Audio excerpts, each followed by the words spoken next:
Welcome to The Significance of Wealth with Tom Ruggie, founder and CEO of Destiny Family Office. I'm Marty Saul. In each episode, Tom brings you interesting topics and guests that reflect the independent thinking and tailored strategies he uses with his own multifamily office clients, exploring the evolving landscape of wealth management and ultra-high net worth, shedding light on the large sphere of alternative and private investments, and delving into the world of collecting as both a passion and investment strategy. Ultimately, he looks at success with a broad lens that may well transform the way we all define the significance of wealth.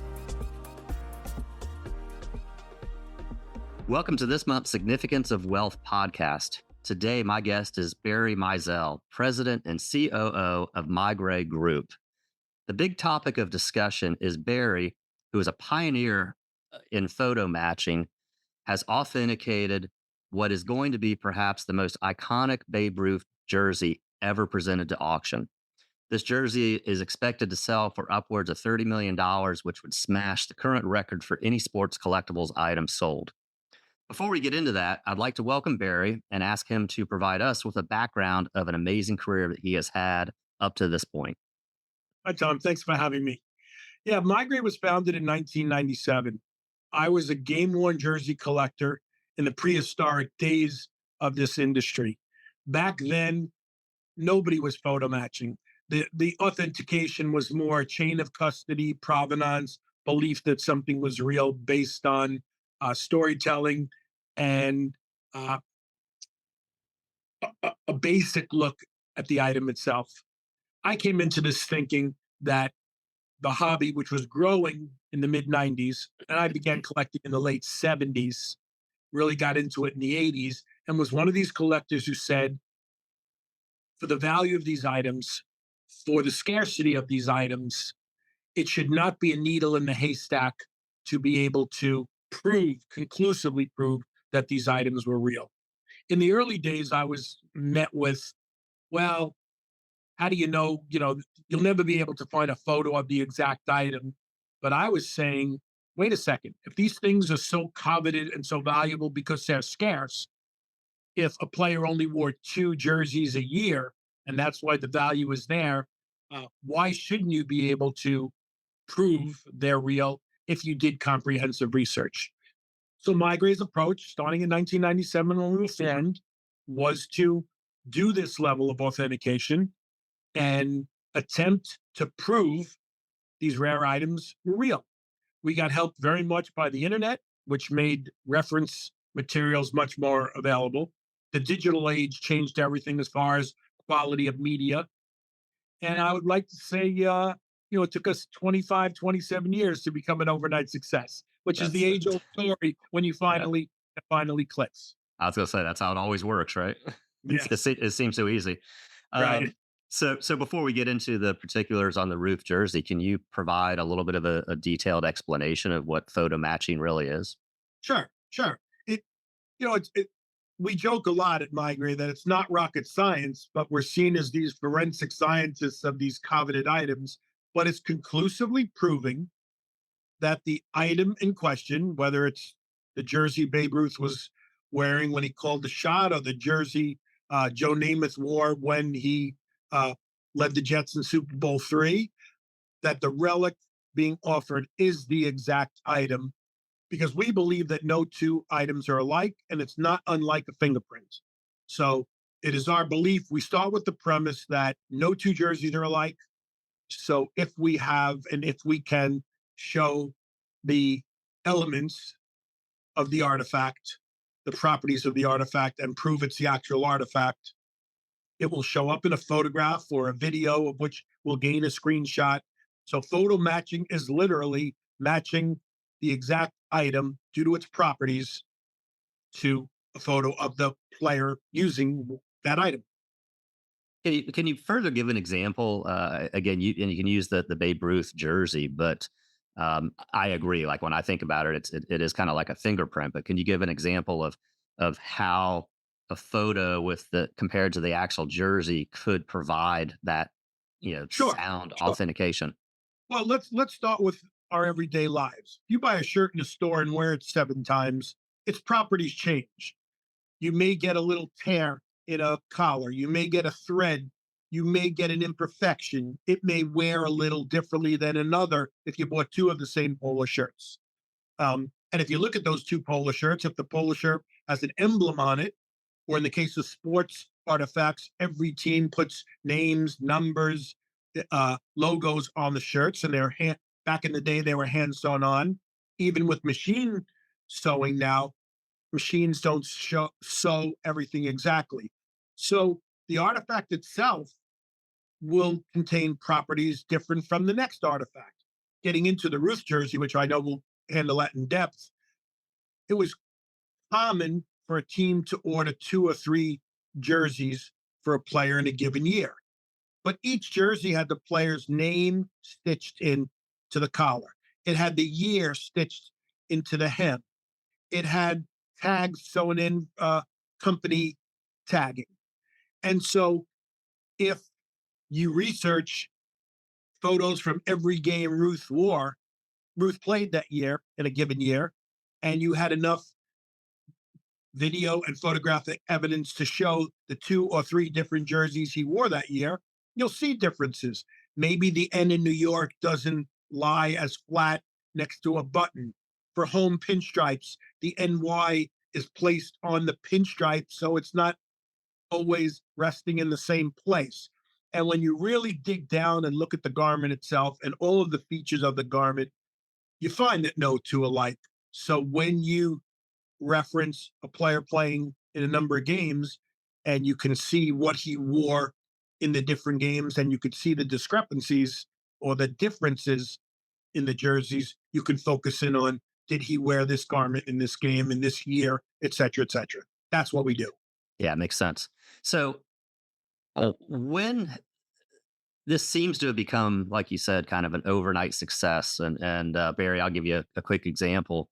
This is probably going back 20 years ago. I was looking at a concert worn Jimi Hendrix vest, and I'm a big Jimi Hendrix fan. Yeah. But it was a letter. It was a letter from a friend of a friend kind of thing that was authenticating this. And I was like, I'm going to go to whatever data sources I had. I'm going to research and see if I can find a photo of Jimi Hendrix wearing the same vest, which I was never able to do. But again, this was like 20 years ago, at least to me, and I've been a collector as long as you've been a collector. That getting photo matching was not, to me, it wasn't even heard of 20 years ago. So when did this really come into prominence? Well, we started it, like I said, we started doing it in 1997. We were met with skepticism until we started proving things. Now, one thing we haven't touched upon yet, we started, our first primary focus was in hockey and football. After a hockey game, after a football game, those garments get very good game use. Oh, yeah. So you're talking about a vest that Hendrix may have sweated in, but you may be talking about a jersey that got ripped, a hockey jersey that may have gotten stick and puck marks. And back in the day, when these jerseys were worn multiple times, eventually the wear and tear of a season appears, reappears, and stays appearing on a jersey. So imagine if Hendrix wore the same vest in 50 straight concerts and you had the ability to research the 50 straight concerts, you could tell if it's the same vest or a different vest based on the characteristics. Right. That's what we started doing back in the day. It took time for people first to understand what we were doing, then to say, hey, you're right. There's a picture of Wayne Gretzky wearing a jersey. There's the jersey. And I see that there's a rip by the number 9 and there's a black puck mark by the cuff. And I see that in 3 consecutive games, but I didn't see it going back 4 games, to which I could say yes. So we know the night that he got hit with the puck that caused the mark that remained the rest of the month until he switched out of that jersey. That's that's where we started explaining to the collectors what we were doing and why it was relevant. Then, as we made partnerships with teams, the chain of custody became much more, not only much more direct, but much more precise. So we were saying, like our first football team was the New York Giants. And I said to them, don't wash the jerseys after the last game. Give them to me exactly as they came off the field, which I was kind of aiding the teams and helping themselves add value to the garments because it made authentication simple. I Okay. didn't just promote the fact that we got these directly from the Giants, but we took them after the last game of the season. And here's the dirt or the skid marks or Yep. whatever, rips and tears. And that's how the snowball started to roll downhill. In Yeah. the 2000s, we started league deals with both the NHL in 2002 and the NBA in 2006. And we used the same concept: get it to us directly off the ice, off the courts, and we will do the authentication. A lot easier in hockey, a physical sport with a lot of physical use, a lot more difficult in basketball, where it's mostly sweat. Right. But interestingly enough, because the basketball jerseys are produced in a lightweight fashion because indoors and minimize sweating, the the air holes, the mesh type garments also were unique to a jersey because you're getting swatches of fabric coming off a loom as they're manufactured, and no two, again, the fingerprint concept, no two swatches of fabric were showing the holes, the mesh holes in the garment exactly alike.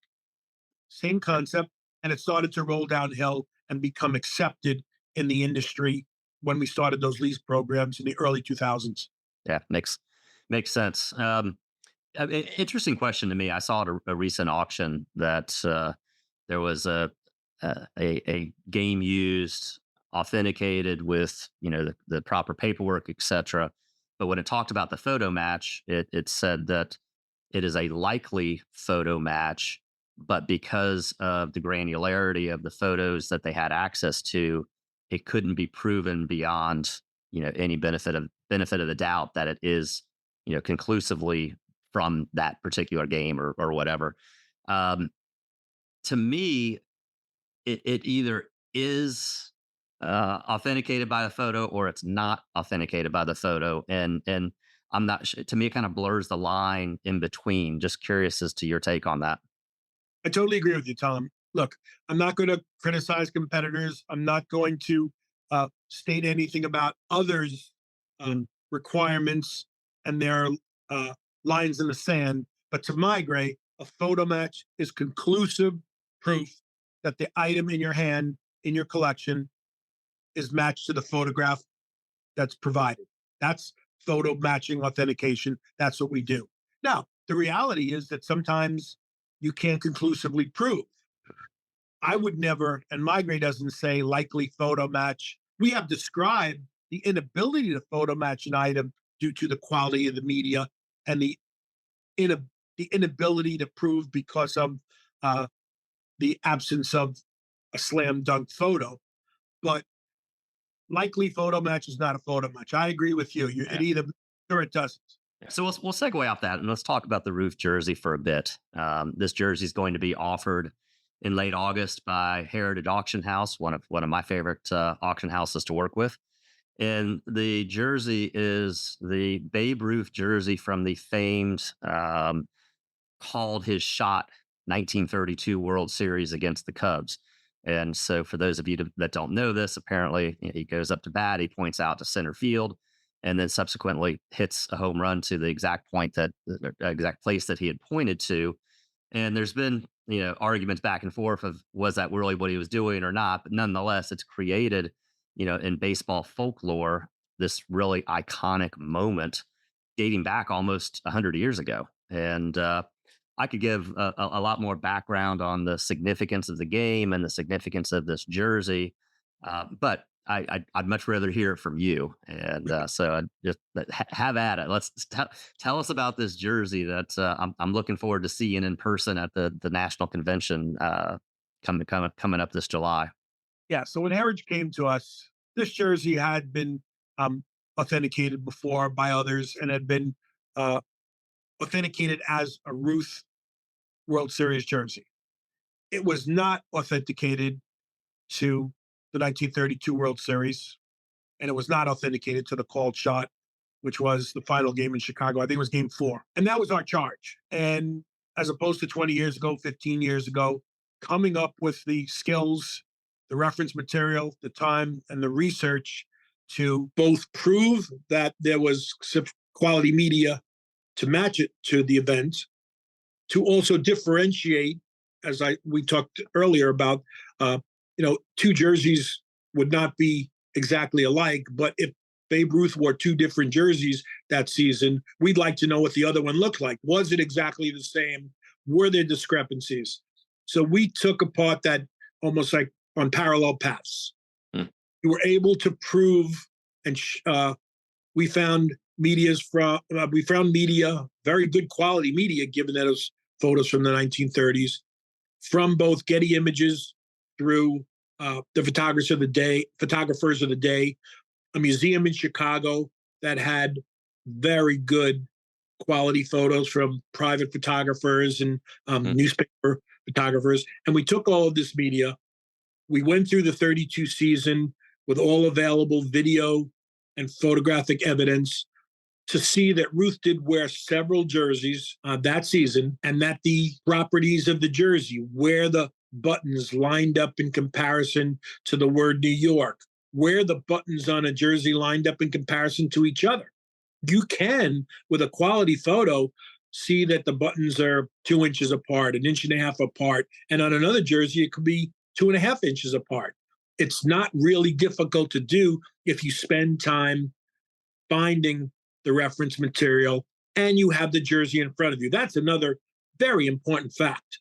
MeiGray believes you need the jersey in your hand to examine the properties via the photo or video evidence, but also with the item in front of you, because the nuances, the grain of the fabric, the Yankees wore pinstripes at home. This was not a pinstripe jersey. This was road jersey, but pinstripes are never exactly, they don't lay on the garment alike. So when you take the time to forensically examine and measure and under microscope look at the differences, and then you see the individual qualities of the jersey. How is the N stitched on to the breast? How is the E and the W resting in relationship to the N? How does the YORK rest? And then you see the different jerseys Ruth wore that year. You start to get your conclusions, and we dug away, and that's how it happened. Yeah, so it sounds like there's a extraordinary amount of work that goes into it. But it sounds like the diligence really is in the research. In the research, and you know what? You know what's interesting? Because as opposed to, well, maybe it's the same thing. I've never been a detective, but prosecutors and detectives want to find the guilty party. They want justice done. We want to prove or disprove. We want to get a conclusive answer, whether the answer is positive or negative. But you have to maintain a real objectivity and a detached, we all wanted this to be real for obvious reasons, how exciting, but it's really seductive to try to, and you have to be careful not to go to a place that the evidence doesn't take you. And I think that's, if I say so myself, that's where I've got a great staff and a great group of people and a firm line in the sand that it's got to be an objective analysis. What I say to my people all the time is, don't tell me you're sure unless you're willing to get up on a witness stand and testify under oath that you know it's real. And this may or may not be something that you want to comment on because it's not your area, but this jersey was sold for $940,000 19 years ago by Gray Flannel auctions, and I don't know this for a fact, but it was probably, if it wasn't a record at that time, it was probably near a record sale at that time. Now we have this jersey, which is is being headlined as possibly going for $30 million and beyond, and that would shatter the current sports collectible market. The highest selling sports piece is the near perfect Mickey Mantle 1952 rookie card, which sold for 12 point some million, and then I believe that the most expensive game worn piece is still Michael Jordan's jersey that was actually from the first game of the 98 championship series that sold for 10 point some million, and so we're looking at almost a 3x on the potential sale of this. It's exciting, but what are your thoughts, especially that having the involvement you've had? It's incredible. Well, as one who's invested in the industry, both literally and figuratively, and we do sell and have deals with teams, and we're regularly buying and selling in the marketplace uh, for items with MeiGray Authentication. Uh, it's great to see the growth of the hobby. I think the confidence in the market is why the numbers keep rising. We believed when my partner and I started the business in '97, we believed there was a lot of money on the sidelines that wanted to collect, but wasn't going to accept. My brother knew a guy who knew somebody's brother-in-law's sister, and that's how I know this jersey's real. That was not acceptable. That was really, we used to chuckle at that, and that was among the little seedlings that started MeiGray Authenticated, as we've discussed. So to see now that we're able to prove it, to see that the hobby's accepting that, to see that the supply demand ratio, the number of collectors and the number of important relics like the ones we're talking about at all price points, the collectors is growing, but the relics are not, because once a great jersey goes into a collection, and I'm sure you have some unique items in your collection, I have unique items in my collection that may not come out for decades and decades while we're collecting. I think that has contributed to the growth, just as, and I like to think our authentication is also playing a big part in the confidence in the industry. And then there are people with a lot of money that like collecting this stuff. I mean, I've watched for decades. I'm not an art collector, but since I am a collector and interested in hobbies like ours, the art world has for years, for decades, been crazy, crazy numbers. And in the last few years, we've heard some rumors about counterfeits and fakes, and consumer confidence in the artwork world may not be where it was. That may be going in the other direction. So I think to answer your question, to sum this up, I think the sports collecting hobby and sports memorabilia, the confidence in the absolute authenticity is increasing, which is driving the prices up. Yeah. And how much of a premium do you have any studies or research, or it may even be hard to figure that out? But, offline, I was talking to you about, potentially authenticating a set of Ollie trunks that I have. And my thought process is, even though I don't have any desire or intention to sell the trunks, at some point, either at my death or if I decide to sell it, you know, I feel like having the photo matching authenticity is going to significantly increase the value. Do you have any feel for the difference it makes? And again, using my Ali trunks as an example, or even the Babe Ruth jersey. I mean, it was well documented. It had great supporting documentation, but it is a difference maker to be able to look at a photo and say, yes, because of this, this, and this is authentic. Absolutely. I don't think there's a formula you can place to this, because every relic is different. Does $1,000 item become a $1,500 item? And you wouldn't say then everything will go up by 50%. But right. I think say without any hesitation that there's a significant increase in both the value to a photo matched item. And that's in part because of the photo matching itself, and also the potential for the number of people who would be interested in it if it were to hit the secondary market. So using your Ali trunks as an example, there are many, many Muhammad Ali collectors. There are very, very few properly authenticated photo matched Ali relics. So if you were to one day say, I'm going to sell these shorts, and you sold them as is, I would say you'll get far less, maybe 20 to 50% less than if they were conclusively photo matched, because some of these Ali collectors would not want them without the photo matching authentication, would not have complete confidence to spend the dollars it would take, because Ali is one of the most coveted and collectible athletes in the sports world. And depending upon the exact item, if it's from a championship fight, it's from a famous fight, the multiple becomes even greater because of the number of collectors that would be willing to add it to their collections with conclusive proof. Yeah, I completely agree. Let's talk about the auction again for a second. So I was speaking recently to Joe Orlando, who I know you know well. The topic of this Ruth jersey came up, and he said, Tom, this may be the pinnacle of my career from an auction standpoint, this particular auction. And he told me that you're working on some pretty other some of the pretty cool stuff. Is there anything that you're working on now that is like super cool that you're willing to disclose? So we don't speak about what we're working on until we finish working in specifics. So I can tell you that we are working on some amazing pieces, but without permission or without it being publicized that these pieces exist, I won't go into details. Suffice it to say, I do not have anything as formidable as the Ruth called shot. I don't know if there is one. I don't know. I don't know if there is either. Yeah.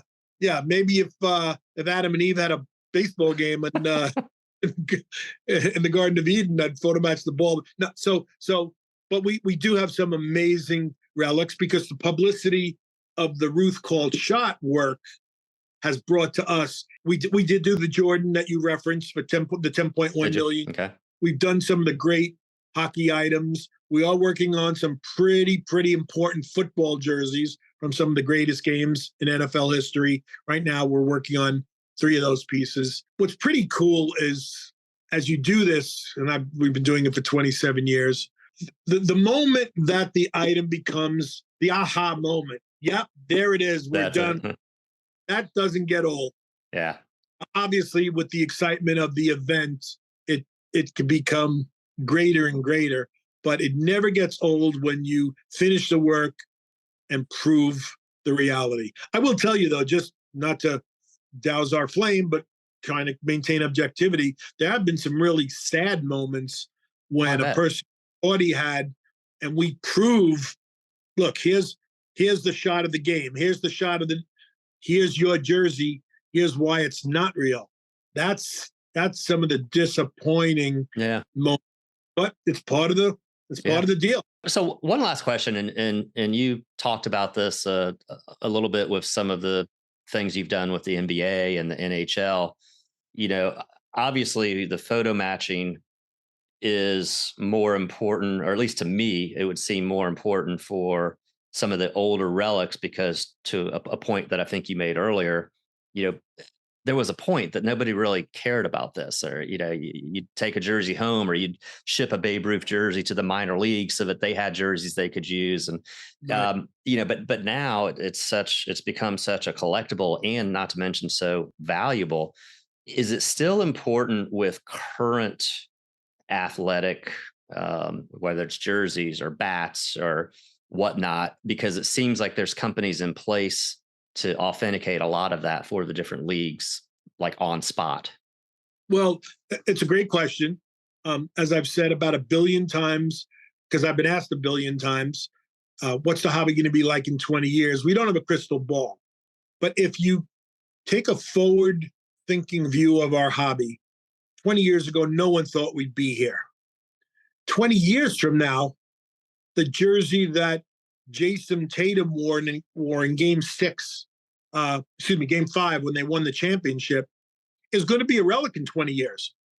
And if the Celtics never win another championship in 20 years and that jersey somehow hits the market, someone's going to want it proven. They're going to want it photo matched. So my answer to your question is, I think it will always be important, because today's everyday item may be tomorrow's relic. Listen, I have really enjoyed the conversation. I greatly appreciate you taking the time to join our podcast, and certainly look forward to seeing what the end results are on this Babe Ruth jersey. I'll certainly be watching it. My pleasure, Tom. Thanks a lot for having me. On behalf of Tom Ruggie and Destiny Family Office, we hope you enjoyed today's episode of The Significance of Wealth, and will continue to tune into future episodes. Connect with us at destinyfamilyoffice.com, on LinkedIn, Facebook, YouTube, and Reddit, and recommend our podcast on iTunes and Spotify. Until next time.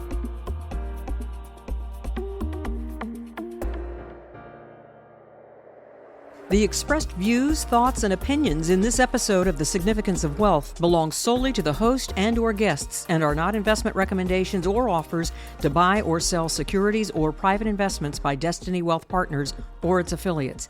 This podcast is for informational and educational purposes only. The funds discussed are typically for qualified purchasers, defined as $5 million of investment net worth, exclusive of primary residence.